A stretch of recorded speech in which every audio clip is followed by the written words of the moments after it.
Machine Chandrababu అంటూ 2 రోజుల నుంచి ఆంధ్రజ్యోతి పత్రికలో కొన్ని శీర్షికలు వస్తున్నాయి. దాంట్లో భాగంగా నిన్న P4 గురించి రాశారు. ఇవాళ ఇంకా రంగుల కలే అంటూ రాజధాని భూములు రైతులకు ఇవ్వడం లేదంటూ రాసుకొస్తున్నారు. మరి ఎందుకు మొదలుపెట్టారో అది అనేది తెలియాలి. మనం పూర్తి డీటెయిల్స్లోకి వెళ్తే ఇప్పుడు ఇంకా రంగుల కలే రాజధానిలో కంప్యూటర్ తెరపైనే రాజధాని ప్లాట్లు.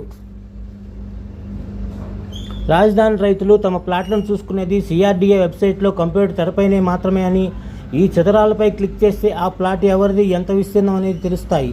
క్షేత్రస్థాయిలో ప్లాట్ ఎక్కడో తెలుసుకోవాలంటే మాత్రం నానా కష్టాలు పడాల్సిందే.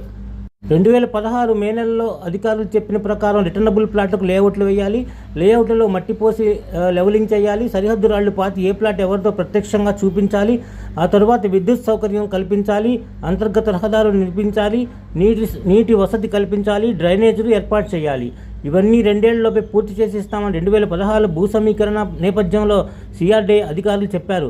ఇప్పటికి 9 ఏళ్లు దాటింది. మధ్యలో 5 ఏళ్లు జగన్ హయాం తీసేసినా కానీ 4 ఏళ్లు, ఇప్పుడు మళ్ళీ సంవత్సరంన్నర అవుతుంది. సుమారుగా ఎక్కడ వేసిన గొంగళి మాత్రం అక్కడే ఉంది. ఇప్పటికీ లేఅవుట్లు అభివృద్ధి చేయని అధికారులు 2 ఏళ్లలోపే లేఅవుట్ అభివృద్ధి హామీ 2025 వచ్చినా నేటికి నెరవేరలేదు. లెవలింగ్ లేదు, రోడ్డు లేదు, హద్దులు లేవు, మౌలిక సదుపాయాలు అసలు కల్పన అసలే లేదు. కూటమి వచ్చి 15 నెలలైనా ప్లాట్లకు పాట్లే. సీఎం దృష్టికి సారించాలని రైతుల వినతి.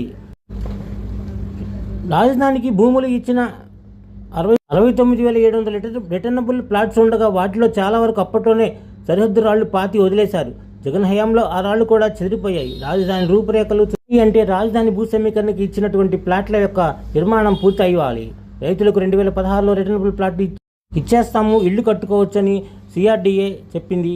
మంత్రులు కూడా చెప్పారు, ముఖ్యమంత్రి కూడా చెప్పినట్టుగా తెలుస్తోంది. 2016లో CRDA చెప్పింది. ఇలా ఇచ్చిన హామీ నమ్మకం కల్పించిన రైతులు భూములు ఇచ్చారు.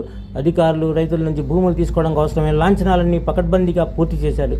కానీ రైతులకు ఇచ్చిన మాట ప్రకారం లేఅవుట్ల అభివృద్ధి మాత్రం వదిలిపెట్టేశారు. 2018 దాటిపోయింది, 19 కూడా పోయింది.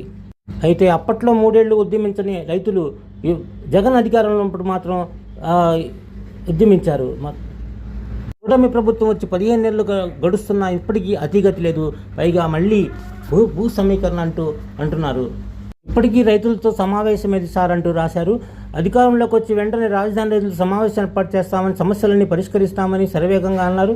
అయితే హామీ ఇచ్చారు. 2024 జూన్ 12న చంద్రబాబు నాయుడు గారు సీఎంగా ప్రమాణ స్వీకారం చేశారు. రాజధాని రైతుల సమస్యలపై ఇప్పటికీ ఆయన రాజధాని రైతులు కలవలేదు. రైతులతో ఒకసారి సమావేశమైన క్షేత్రస్థాయిలో ఎదుర్కొంటున్న సమస్యలు తెలుస్తాయి. 16 నుండి 19 దాకా ఎలాంటి మార్పులు లేవు. 15 నెలలైనా ఇప్పటికీ